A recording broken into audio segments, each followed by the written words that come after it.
What is up, guys? It's Take a Look here, bringing you back to another, well, not back to, I suppose, bringing you a Raw review for the 18th for the 7th, 2016. First of all, apologies for the weird face and shit. It's fucking hot as hell. And unfortunately, you can't teach that, or you can't teach the sun to be cold, whatever. But I'm bringing you the Raw review for last night's show. Sorry it's a bit late. I'm extremely tired. I'm actually not good. You can probably tell, look. Yeah, fucking hell, you really can.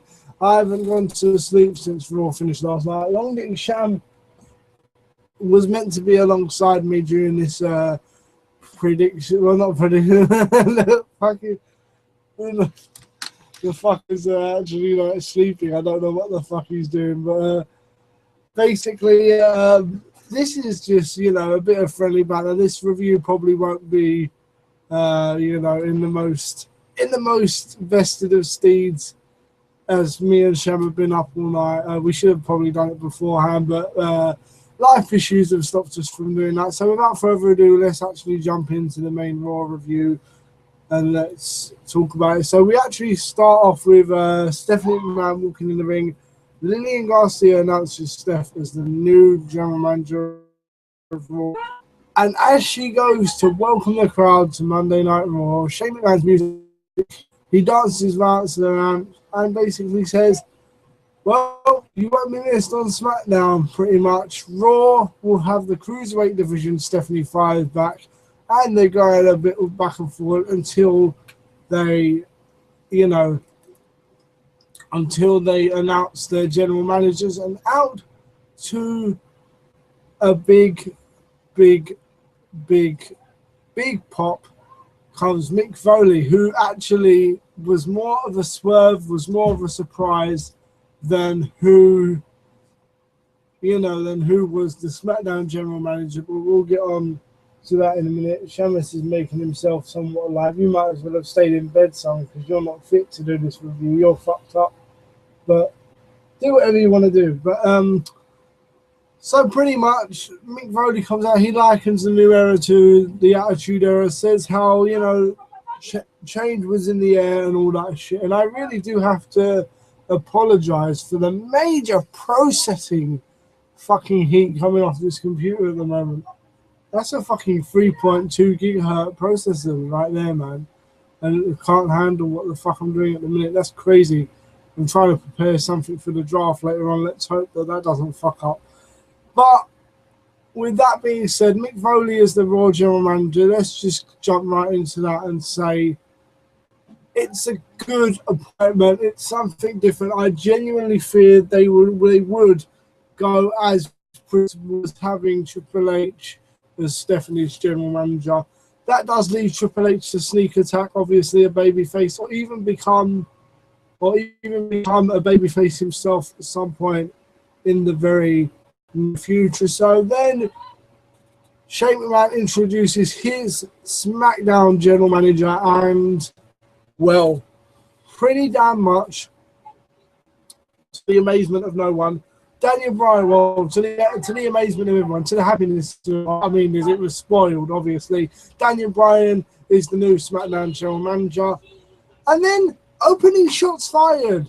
Shane McMahon basically wraps up the promo by saying to Stephanie, the only reason you have stayed relevant, or the only thing you have done to remain relevant, is to marry a WWE superstar, which is, of course, Triple H.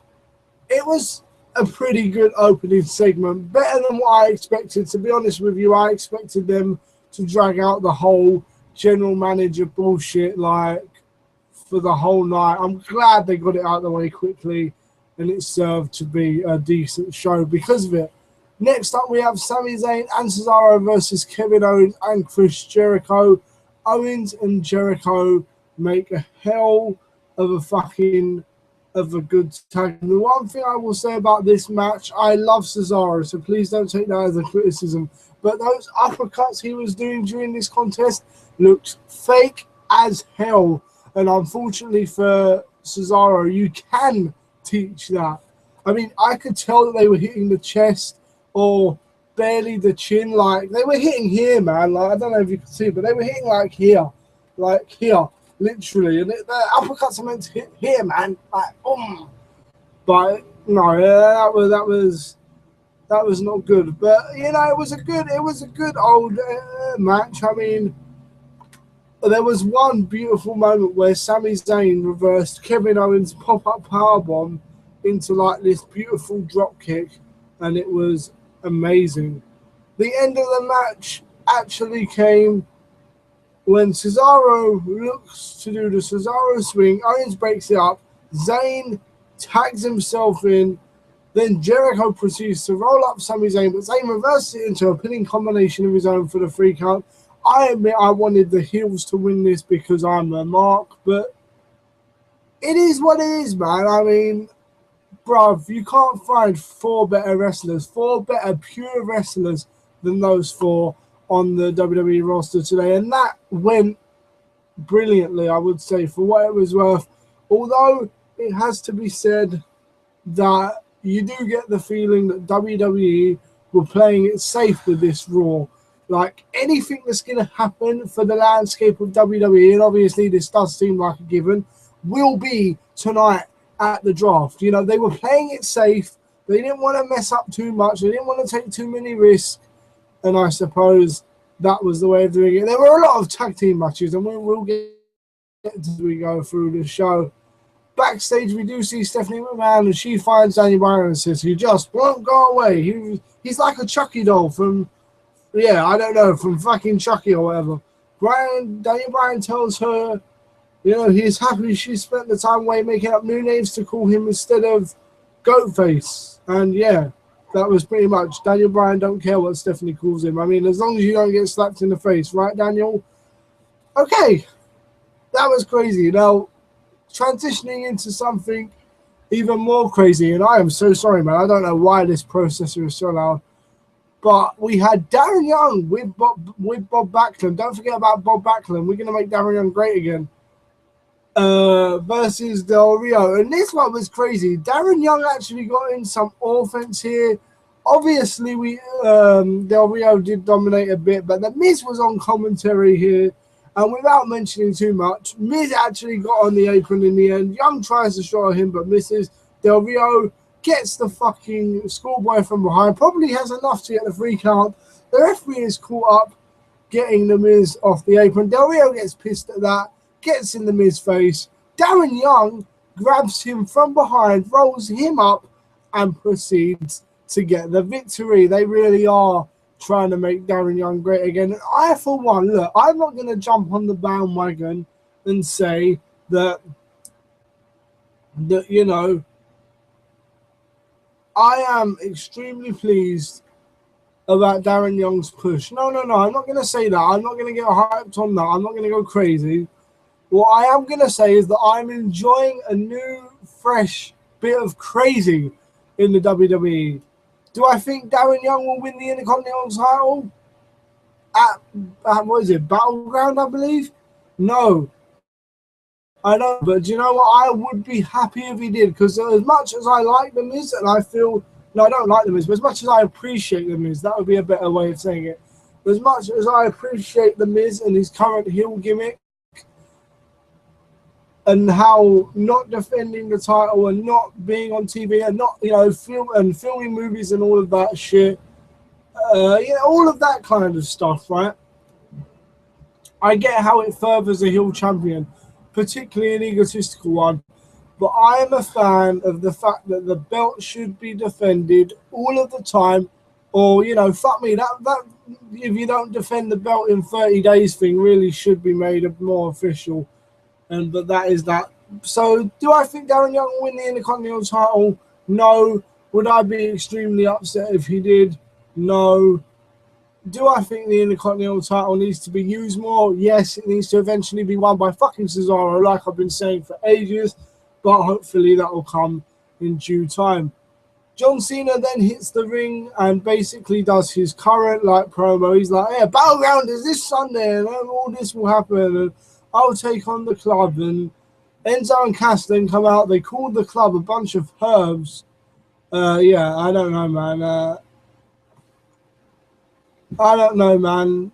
This was just cringeworthy for me. I mean, I know some people would find it funny, but John Cena, you know, he was stopping us and saying, "Oh, what are you doing? All you're doing is spitting out punchlines and all this." And you know, he has no idea what's happening. And they need to get serious for the match and all that bullshit.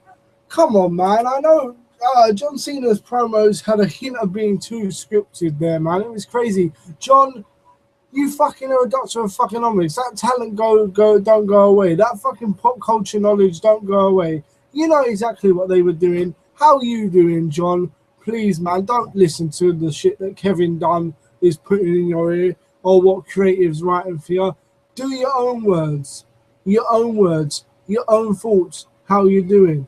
Your own wants. How you doing? Your own needs. How you doing? Just take care of yourself. How you doing?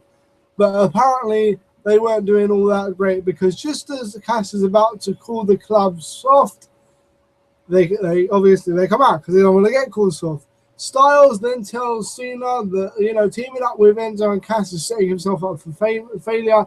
Anderson then cleverly points out that they have no chemistry and that the club does have chemistry. They put over the chance that they have no chance in hell of, you know, defeating them. And then the New Day interrupt them. Styles asks why the hell they out here. Shouldn't they be hiding from Bray Wyatt? They say any normal man would be afraid of Bray Wyatt, which I suppose is a valid point, but they are not normal men. And then they get into this whole thing where Kofi Kingston really does ask Cena, like, if he really don't understand.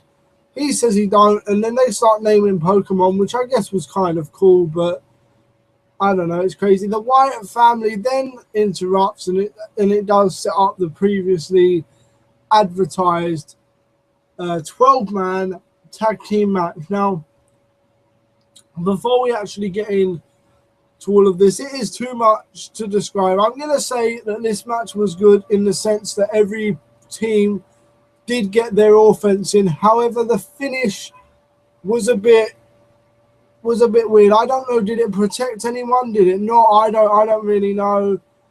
It's one of them things where, you know, I said they were playing it safe earlier, and they did. They you know, they had their matches planned out. They didn't want anyone to get fucked up or anyone be made to look weak. And I suppose they didn't, because everyone did look strong at points throughout the match. But, you know, I didn't like the ending. The New Day and the Wyatt family battled off to the back. Styles then sets up Enzo Amore for the Styles clash.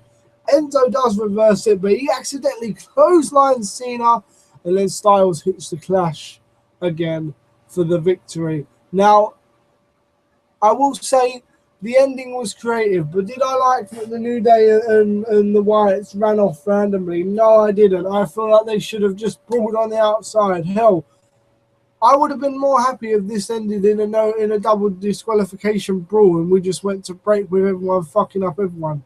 You got to show the need, the passion, the determination to fight. The Wyatts are trying to take the New Day's spot, threaten their very existence. The same with the club. The club wants to wipe Cena into oblivion, basically. They want to fuck him up. They want to put him on the shelf. How you doing? They want to put him on the shelf.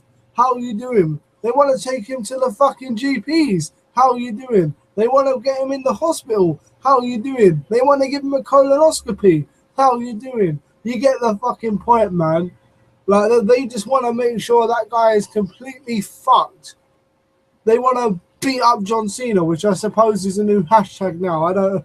I mean, I've seen it, but I don't get it. I'm gonna eat my lunch. I'm gonna do this review for you guys. Then I'm gonna go sleep, or maybe order a takeaway. Then I'm gonna beat up John Cena. Then I'm gonna wake up again. Then I'm gonna do my draft predictions. Then I'm gonna beat up John Cena. Then I'm gonna watch SmackDown. How you doing? Then I'm gonna beat up John Cena. How you doing? Whatever, man.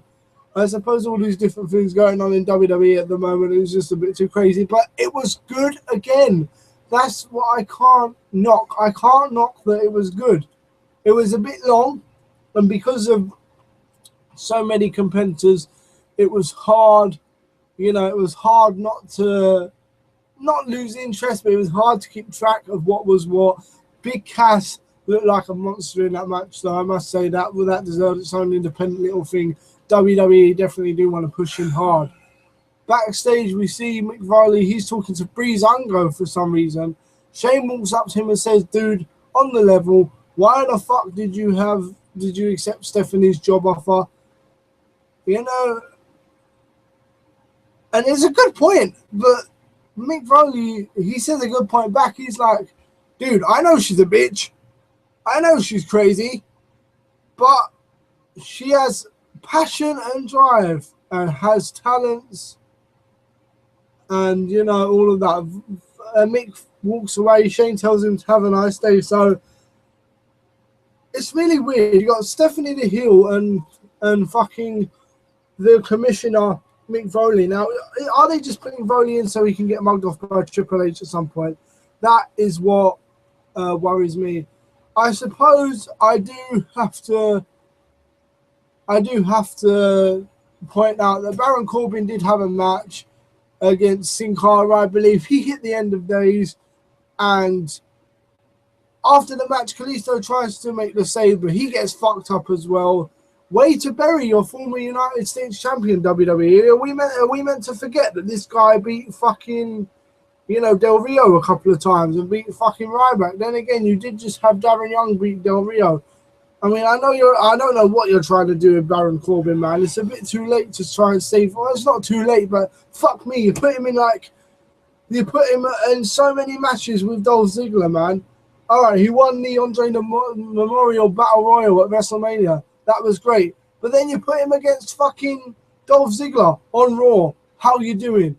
On the fucking SmackDown. How you doing? On Raw again. How you doing? On the pre-show of fucking Payback. How you doing? On Raw again. How you doing? On SmackDown again. How you doing? On fucking what? Was it Payback? Was it Extreme Rules? How you doing?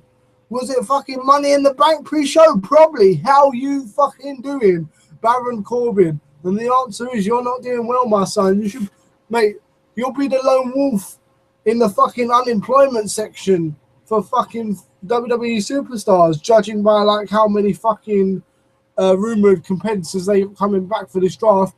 So many people will be coming back while Baron Corbin will be following fucking, I don't know, John Laurinaitis out the fucking door for whatever reason. But no, Kalisto just got mugged off, though. I mean, okay, let's be serious for a minute. It does seem like they are trying to push Corbin, so we'll see how it goes. Sasha Banks and Becky Lynch versus Charlotte and Dana Brooke. Banks and Lynch they basically do own this match. It is all good. And it didn't go long, which I was annoyed about because these four, well, actually, sorry, three. Sorry, Dana. I mean, I know I think his bitch I've seen. Is that harsh? I mean, she did leak pictures. I don't know. But how you doing? I don't know. How you doing, Dana? I don't know. Call me. But fucking, I don't know, man. It's just crazy shit. Like Dana Brooke would call me anyway. I don't want Dana Brooke to call me anyway, actually. She's fucking too muscly for my life. Sorry, Dana, but off topic. Basically, Natalia attacks Becky Lynch. There are 3 calls for the belt. I suppose it does further the fucking fact that, you know, Natalia and Becky.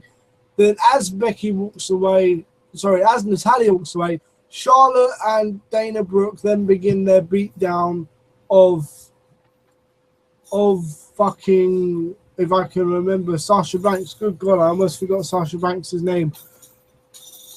It would have been the perfect time for Bayley to make her debut. That may happen tonight, or they may hold it off until the actual pay-per-view itself, which would be in the world. But come on, man, it's Bayley, as her Twitter handle says. We literally want Bayley. It's Bayley. Come on, dudes. We've waited too long.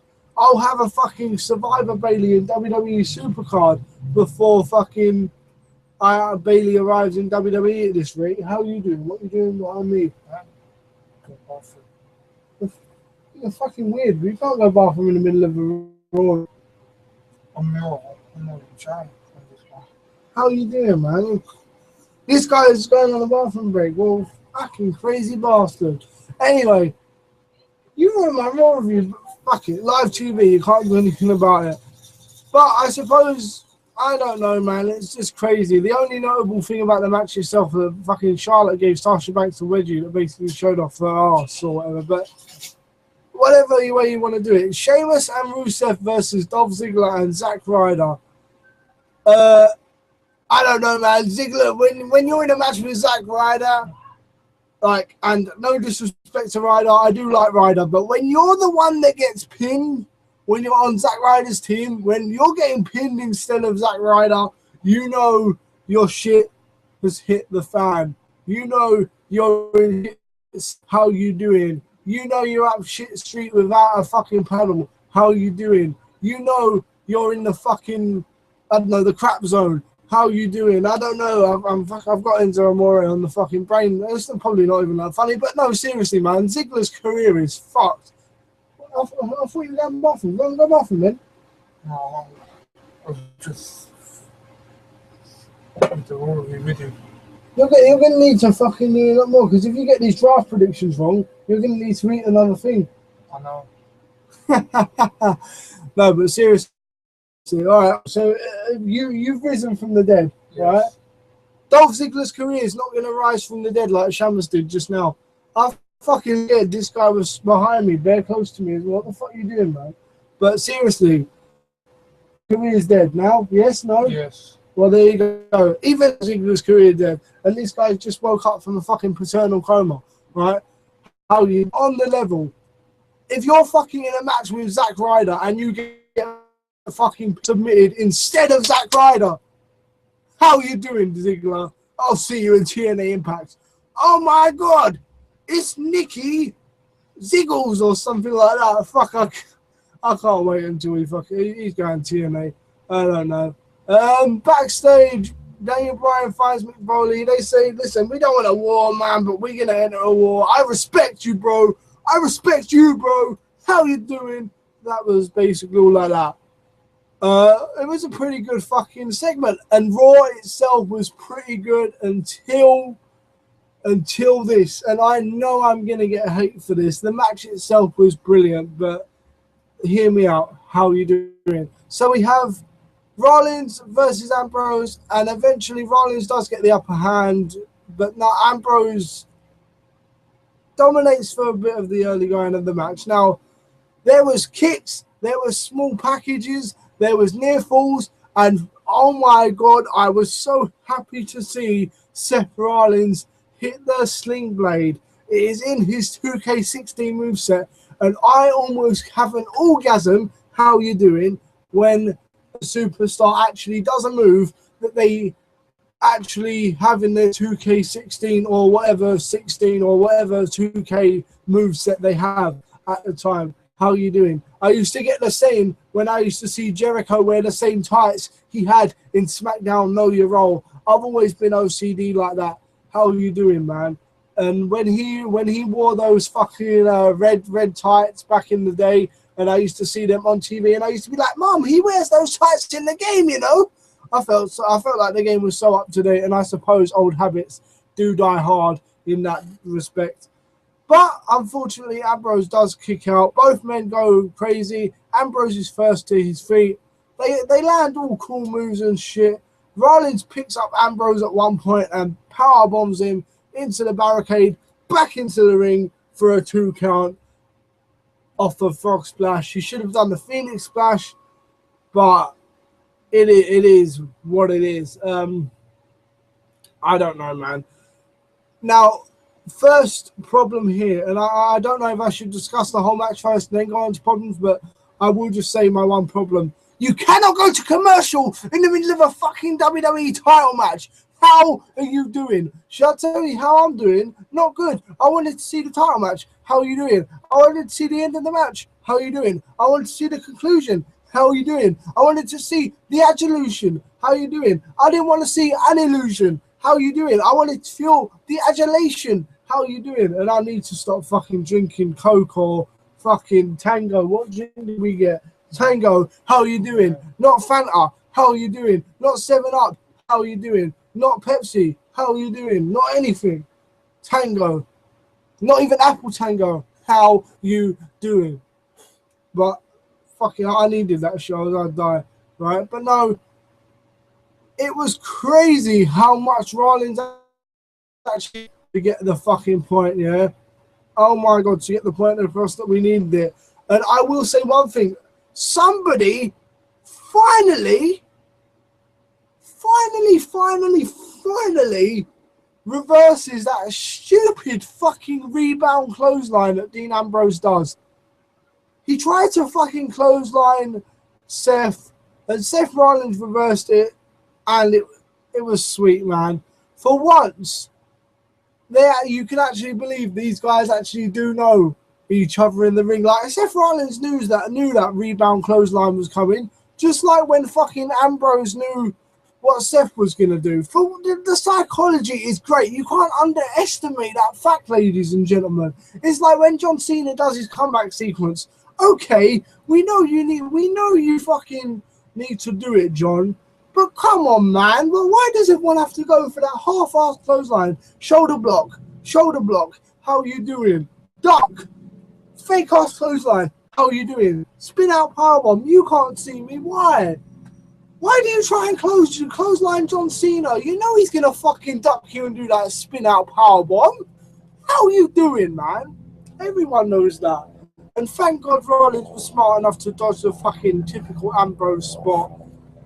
But I suppose it is what it is. I like the psychology. It was really good. You know, it's crazy. Okay, so Ambrose, the match actually ends when Seth Rollins tries to superplex Dean Ambrose. He doesn't quite.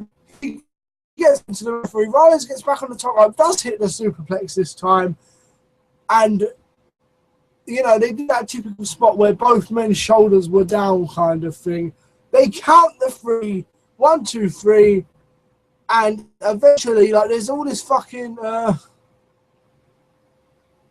He's bloody convinced that, you know, that fucking he won the match. Eventually, Seth Rollins is declared the winner by Stephanie McMahon and leaves Raw with the title after Stephanie announcing him as the new champion. Great finish to Raw, right? Except no, they did that typical fucking screw job finish. Now, I get that fucking Vince put Stephanie and Shane in charge of Raw up until when the draft is, but Raw's going to be Stephanie's after this week. So what Stephanie says goes, surely, right? I mean, okay, Raw was great, and it's disappointing that Seth Rollins isn't actually the WWE champion. Let me fill you in, and this is what pisses me off on the level. Enough of the playing around and all the how you doing stuff and all the fun, you know, hyper stuff, because I feel happy today. So, well, I feel like I'm almost happy because I'm going to go to sleep in a minute. But, dude, seriously, you fucked over all the fans that didn't have the WWE Network, because basically on the WWE Network afterwards, there was this fucking aftermath kind of thing where they looked at replays. Shane said Ambrose won, where you could have spoke up when Raw was actually on Shane. And Stephanie said fucking Rollins won, and the referee looked at the replays and they did the typical both men's shoulders were down on the mat, and thus and still you're WWE champion. And I'll speak about that in a second. It'll go into my draft prediction video. But no, Dean Ambrose, right? And damn, Ambrose then fucking ends up hitting dirty deeds on Rollins. Okay, I'm going to just say briefly, because otherwise it will turn into a rant, and this video will go for probably a 20 to 30 minute review to probably like an hour, just an extra 30 minutes ranting.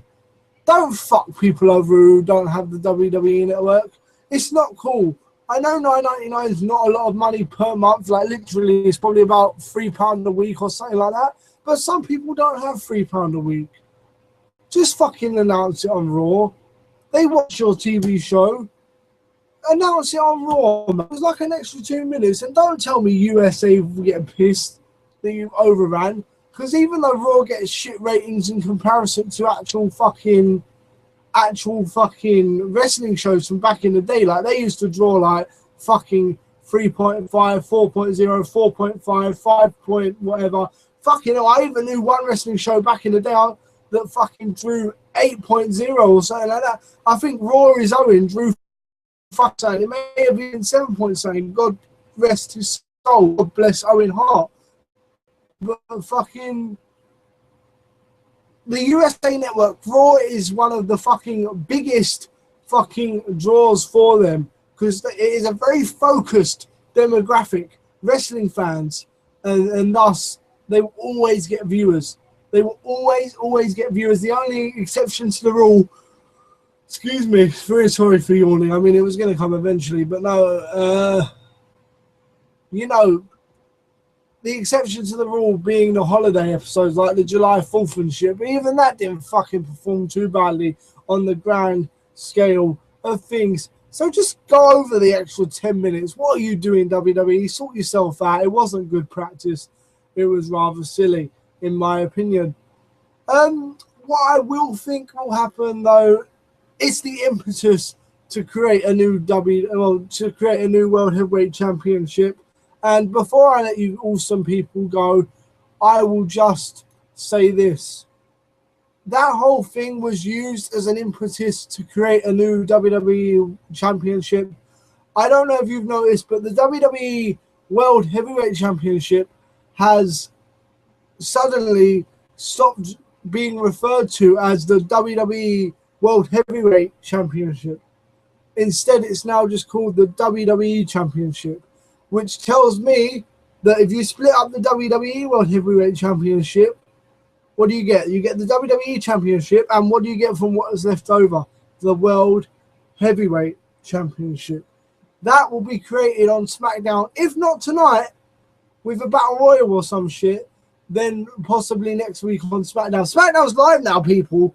For the first time in years, they've given us what certain wrestling fans, such as myself, have been clamoring since Undertaker ruled SmackDown in 2004, 5, 6, 7, 8, 9. How are you doing? 10, 11, 12? No, not 12. But fucking the guy ruled it for years, man. He was like SmackDown's main draft pick. Actually, I was watching a video earlier on with Shamus pointing to me that Undertaker was picked draft to Raw. Realistically, because he's in with Ric Flair around WrestleMania X8. But Shamus pointed out it could have been because he loved the blue brand of SmackDown so much. SmackDown was good. Eddie Guerrero, and as much as I hate to admit it, and as much heat as I'm going to get for it, I'm going to say it because at a pure wrestling perspective, guys, hands up, don't hate me, but I'm going to say it. Eddie Guerrero, Chris Benoit, Rey Mysterio, Edge, Kane, Undertaker, fucking even the Mexicals. Jesus Christ, man. Shelton Benjamin, fucking even the Divas were okay. Ashley, Christy Hemme, Tori Wilson, Melina. Fucking it was good, man. JBL. Like, SmackDown was good. It's going live, people. And we are going to see tonight just how much effort they're going to put onto it and how much it really means to them. If John Cena and one more top star go to SmackDown, like if Seth Rollins and John Cena go to SmackDown, I'm not sure that AJ Styles falls into that bracket yet. Although apparently Vince is very high on him. We'll see how it goes. But they finally got the chance to make SmackDown something good again. They finally got the chance to bring it back to the level that it was. And before this does turn into a drafts, preview, spoilers, predictions, whatever, thoughts basically, I'm going to end it there. But all this talk, fucking Darren Young great again, while I'm enjoying that briefly, it is really time, and I'm looking at the camera when I say this, WWE, it is time to make SmackDown great again. Give me the SmackDown I remember. Give me the SmackDown that was actually worth staying up to fucking 1 a.m. in the UK to watch on Friday nights, even though there was fucking spoilers available. Give me the SmackDown that I'd even tune into once I've read the spoilers, just to see how Undertaker tombstone Vicky, or how fucking Edge fucking, I don't know, speared Kane through a fucking set or something like that, or anything like that. Fucking hell. Give me Deuce and Domino. Give me fucking Sherry. Give me Shelton Benjamin. Give me Jimmy Wang Yang. Give me fucking Chuck Palumbo. Give me, actually not Chuck Palumbo, screw that. But give me anything that makes me want to watch SmackDown again. Give me Kurt fucking Angle. How you doing? But honestly, all jokes aside, WWE have got a chance here. Just give me back the SmackDown I love. For a few years, SmackDown was better than Raw. Let's do it. Let's make SmackDown great again.